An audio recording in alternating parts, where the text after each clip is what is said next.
ربوبیت کس کو کہتے ہیں؟ ولایت کس کو کہتے ہیں؟ ربوبیت اور ولایت ایک چیز نہیں ہے. ربوبیت اور ہے، ولایت تکوینیہ اور ہے. ربوبیت کس کو کہتے ہیں؟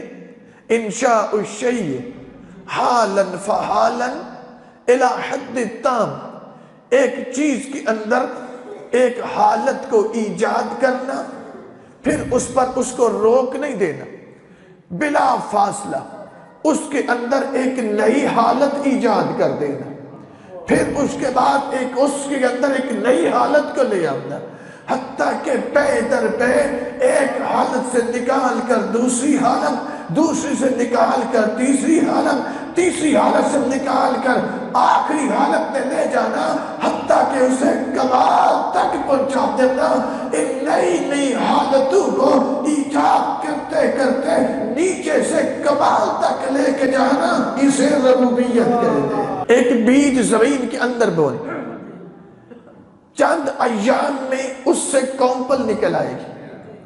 کونپل پہ رک نہیں جائے گی، بڑھتے بڑھتے تناور درخت بن جائے گا. وہاں پہ رکے گا نہیں، اس پر پھل لگے گا. پھل لگنے پہ رکے گا نہیں، اس کا سائز بڑھے گا.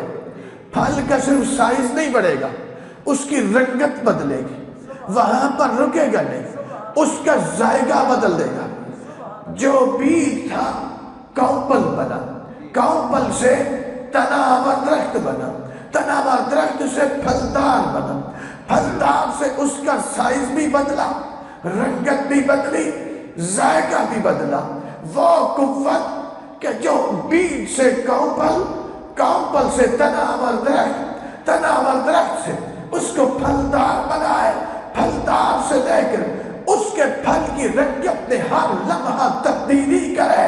ان تمام مراحل میں ہر لمحہ کائنات کے ہر ذرے کے اندر جو ہر لمحہ اپنا امر تکوینی نافذ کرنے کے بدلے میں ان میں نئی نئی حالتیں ایجاد کر کے کائنات کے ہر ذرے کو شروع سے اختتام تک لے کے جائے، اسے ربوبیت کہتے ہیں. تکوین کیا ہے؟ ایک جملے میں سن لیں.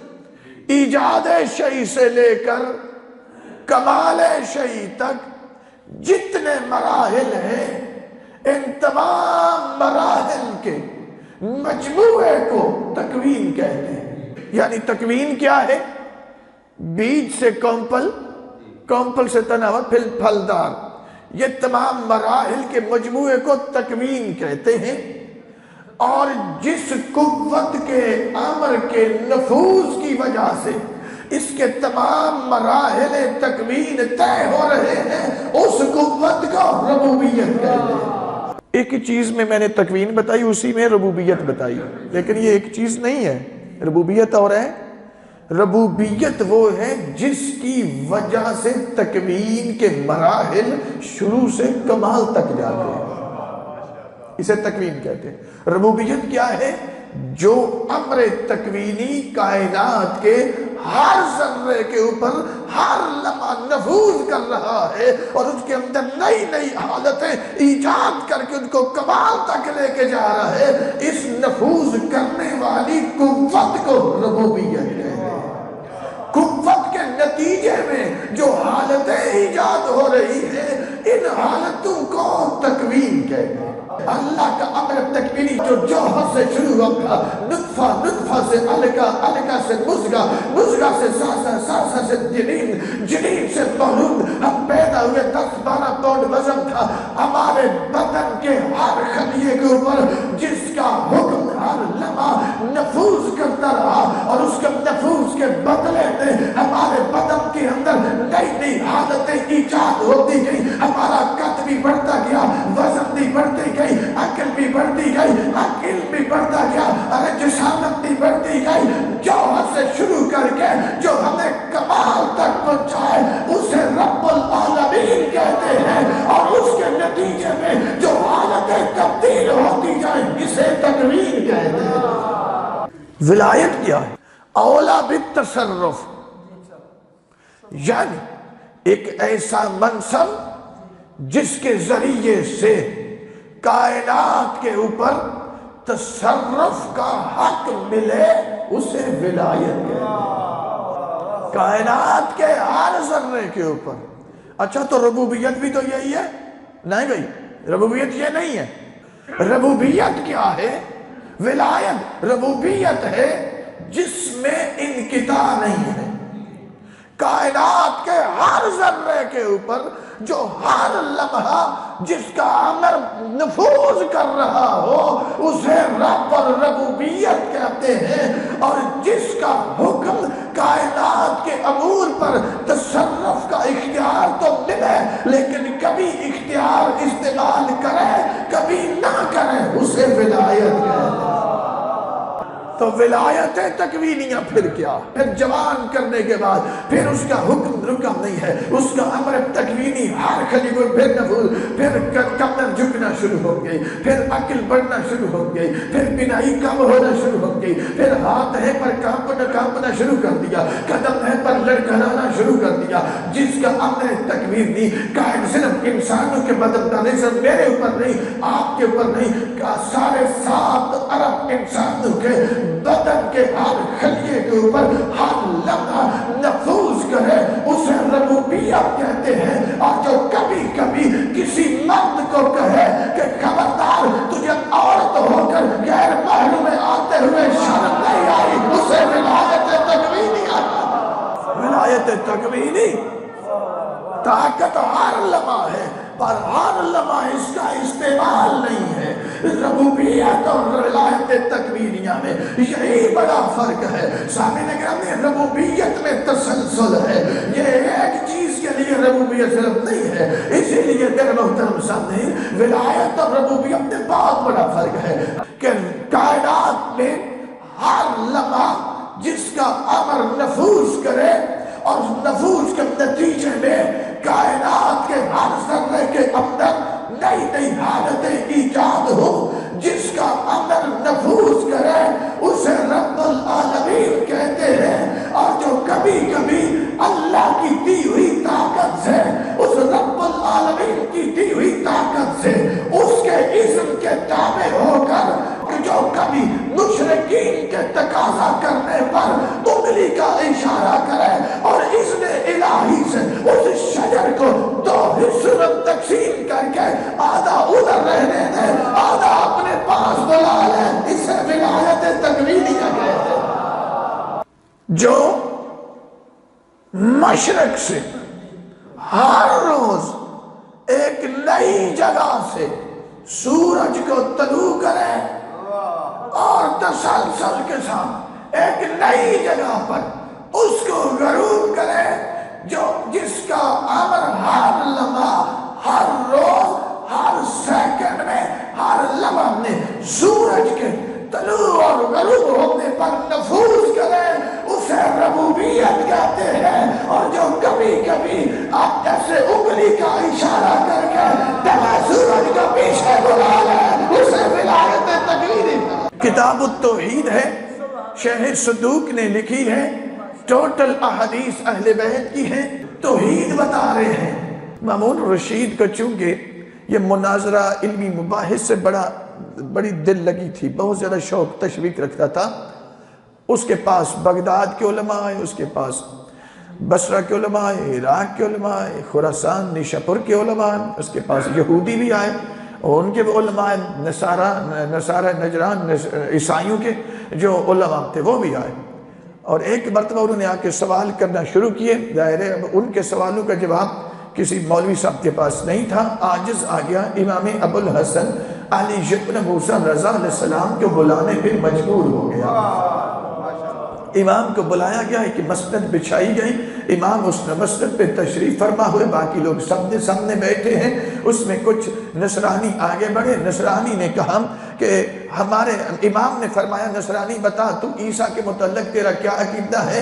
کہ ہمارا عقیدہ یہ ہے کہ چونکہ وہ مٹی سے پرندے بناتے تھے اور اس پرندے میں روح پھونک دیتے تھے، وہ مٹی سے بنا ہوا پرندہ جو عیسیٰ کے ہاتھ سے بنتا تھا، وہ عیسیٰ علیہ السلام نے اس میں جیسے پھونک مارتے تھے اس میں روح ڈل جاتی تھی، وہ زندہ ہو جاتا تھا. وہ عیسیٰ علیہ السلام بیمار کو ہاتھ لگاتے تھے، اس کو شفا مل جاتی تھی. وہ عیسیٰ علیہ السلام کسی کی قبر پہ جا کر اس کی قبر کے جا کر اس کو قم بِإِذْنِ اللہ یا قم بِإِذْنِ کہتے تھے، وہ بندہ قبر سے باہر ہو کر زندہ ہو کے باہر نکل آتا تھا۔ اس لیے ہم سمجھتے ہیں اس فَهُوَ رَبٌّ مُسْتَحِقٌ لِأَن يُعْبَدَ، وہ رب ہے، نصرانی کہتا ہے، اس لیے وہ رب ہے، اسی کا استحقاق ہے کہ انہی کی عبادت کی جائے۔ امام ابو الحسن علی بن مرزا رضا علیہ السلام فرماتے ہیں اچھا اس وجہ سے چونکہ انہوں نے مٹی سے پرندوں کو بنایا، ان میں روح ڈالی، وہ زندہ ہو گئے، پرواز کرنا شروع کر دی، انہوں نے مردوں کو زندہ کیا، اس لیے تم ان کو رب کہتے ہو اور مستحق عبادت سمجھتے ہو، لائق عبادت سمجھتے ہو، عیسیٰ کو اس بنا پر معبود سمجھتے ہو۔ امام رضا علیہ السلام فرماتے ہیں فَإِنَّ الْيَسَعَ قَدْ صَنَعَ مِثْلَ مَا صَنَعَ عِيسَىٰ مَشَىٰ عَلَى الْمَاءِ وَأَحْيَا الْمَوْتَ وَأَبْرَأَ الْأَكْمَحَ وَأَلْوَى الْأَبْرَصَ وَلَمْ يَتَّخِذْهُ امتہ ربا ولم یعبدہ احد من دون اللہ عز و جل۔ میرے امام فرماتے ہیں عیسیٰ علیہ السلام کو مٹی سے پرندے بنانے، روح پھونکنے، زندہ کر کے اڑا دینے، مردوں کو زندہ کرنا، بیماروں کو شفا دینے کی وجہ سے تم رب کہتے ہو، لائق عبادت سمجھتے ہو،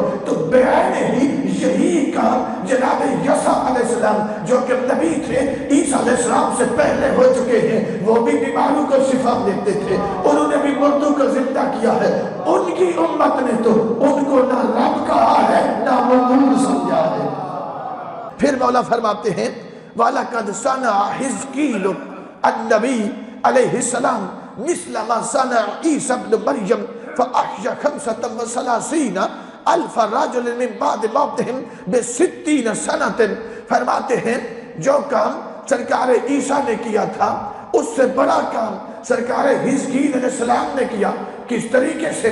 فرماتے ہیں عیسیٰ علیہ السلام نے تو چند مردوں کو زندہ کیا، سرکار حزقیل جو اللہ کے نبی تھے، یہ ایک بستی کے قریب سے گزر رہے تھے، 35,000 افراد کی لاشیں پڑی تھی، ان کی ہڈیاں پڑی تھی، بدن کا گوشت ختم ہو چکا تھا۔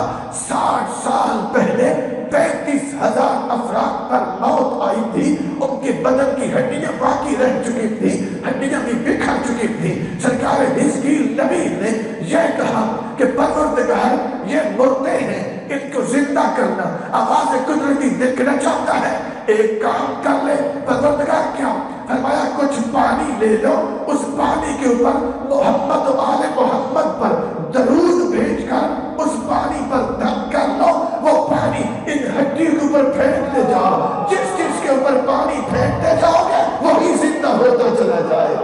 60 سال پہلے جن پر بیماری آئی تھی، عذاب الہی، وہ مر چکے ہیں، ہڈیاں بکھری ہوئی ہیں۔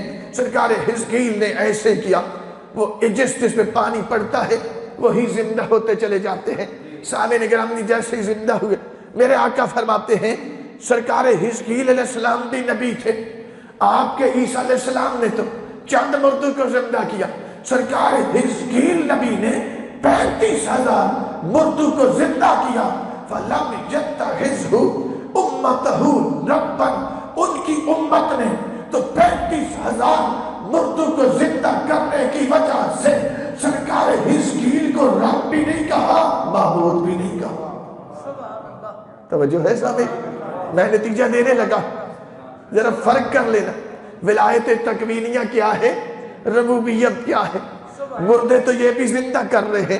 میرے 8ویں مولا فرماتے ہیں کہ ان کی امتوں نے ان کو رب نے کام یہ بھی وہی کیا، عیسیٰ علیہ السلام نے، تمہیں کس نے کہا کہ یہ رب ہے؟ صفحہ نمبر 495 جلد نمبر 2 کتاب التوحید شرح صدوق قدس سرہ نے احادیث اہل بیت کے تحت یہ کتاب توحید کے متعلق لکھی۔ اہل بیت نے توحید کیسے متعارف کرائی، ربوبیت اور ولایت تکوینی میں فرق کرتے۔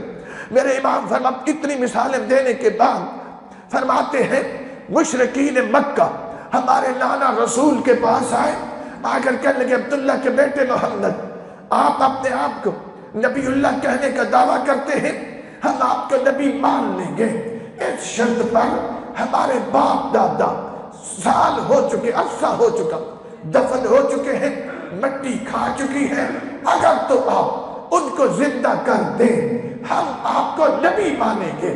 تو میرے امام 8ویں مولا فرماتے ہیں تو میرے نانا جان نے کیا کیا؟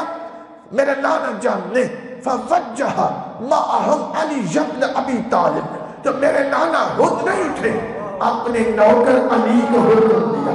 فرمایا میرے دادا علی کو میرے نانا جان نے حکم دیا، یا علی جاؤ، اذهب الى الجبانۃ فناد باسماء هؤلاء الرہط الذین یسألون عنہم بأعلی صوتک یا فلاں و یا فلاں و یا فلاں یقول لکم محمد رسول اللہ قوموا بإذن اللہ عز وجل فقام ینفذون التراب عن رؤوسہم۔ میرے 8ویں مولا فرماتے ہیں جب مشرکین مکہ نے یہ تقاضا کیا تھا ہمارے نانا جان سے، آپ ہمارے مردوں کو زندہ کریں، ہم انہیں پہچانیں، ہم ان سے گفتگو کریں، ہم آپ کو نبی مان لیں گے، ہمارے نانا جان خود نہیں اٹھے، ہمارے دادا علی کو ان کے ساتھ بھیجا اور فرمایا یا علی جاؤ ان کی قبر پر چلے جاؤ اور ایک ایک کی قبر پر جا کے ٹھوکر بھی مارو اور اسے کہو اٹھ قبر سے باہر آ، میرے آقا نے تجھے حکم دیا، میرے نبی نے تجھے حکم دیا، اٹھ قبر سے باہر آ۔ ایک قبر پر گئے، کپاؤں کی ٹھوکر ماری، حکم دیا میرے آقا کا حکم ہے قبر سے باہر آ جا۔ میرے مولا فرماتے ہیں امام رضا علیہ السلام ہمارے دادا علی نے مشرکین مکہ کے تمام اجداد کی قبروں پر جا کر نبی اکرم کا حکم سنا کر ایک ایک مشرک کو زندہ کیا، قبروں سے باہر نکالا، حتی ینفذون التراب فقاموا ینفذون التراب عن رؤوسہم، قبروں سے باہر نکل رہے تھے، اپنے سروں سے مٹی جھاڑ رہے تھے اور کلمہ پڑھ رہے تھے۔ وَلَمْ نَتَّخِذْهُ رَبًّا مِن دُونِ اللَّهِ، ہمارے نانا کے حکم سے ہمارے دادا علی نے مشرکین مکہ کے تمام اجداد کو زندہ کیا تھا، تو ہم آل محمد نے نہ اپنے دادا علی کو رب کہا نہ نانا کو رب کہا۔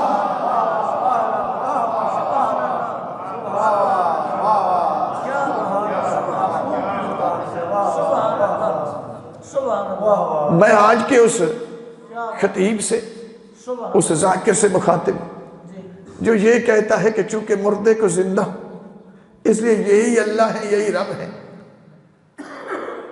سامعین گرامی میرے 8ویں مولا فرماتے ہیں ہمارے نانا جان کے حکم سے ہمارے دادا علی نے مشرکین مکہ کی اجداد کو زندہ کیا، وہ سروں سے مٹی جھاڑتے ہوئے قبروں سے باہر آئے۔ اس حدیث کی پوری سند بھی موجود ہے، اگر میں نے تو صرف ایک دو جملہ ایک آدھا حصہ، اب جن میں 46 صفحات پر مشتمل یہ طویل ترین حدیث ہے میرے امام کی، جو جاسلیک اور نصرانی اور ان لوگوں کے سوالوں کے جواب میں میرے امام نے بیان فرمائی ہے۔ سامعین گرامی فرق واضح ہو گیا، آپ پیچھے پلٹیں، ربوبیت کیا ہے تعریف ذہن میں ہے، ولایت تکوینیہ کیا ہے تعریف ذہن میں ہے۔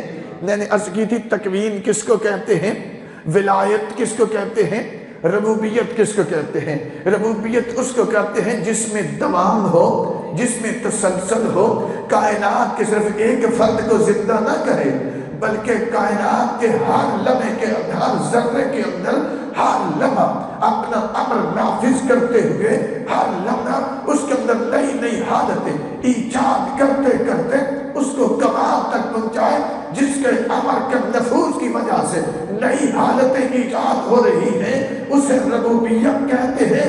جو حالتیں ایجاد ہو رہی ہیں اسے تکوین کہتے ہیں، اور ولایت تکوینیہ اللہ کی دی ہوئی طاقت سے اللہ کے اذن کے تحت اس کے حکم کے تابع ہو کر ڈلے سورج کو پیچھے بلائے، قبر سے بچا کر مردے کو زندہ کرے، یہ ولایت تکوینیہ ہے۔ 8ویں مولا فرماتے ہیں ہمارے دادا نے نبی اکرم کے حکم سے مردوں کو زندہ کیا، ہم نے انہیں ربوبیت نہیں کا درجہ نہیں دیا، ہم نے انہیں ولیت مطلق کا درجہ دیا۔ ولایت تکوینیہ اس میں طاقت ہر وقت ہے ولایت کی، معجزے کی، لیکن ہر جگہ معجزہ دکھاتے شرطیں ہوں گی تو پھر دکھائیں گے، پر جو کبھی دکھائیں کبھی نہ دکھائیں وہ ولایت تکوینیہ ہے، اور جس میں ایک لمحہ کے لیے بھی انقطاع نہ آئے وہ ربوبیت۔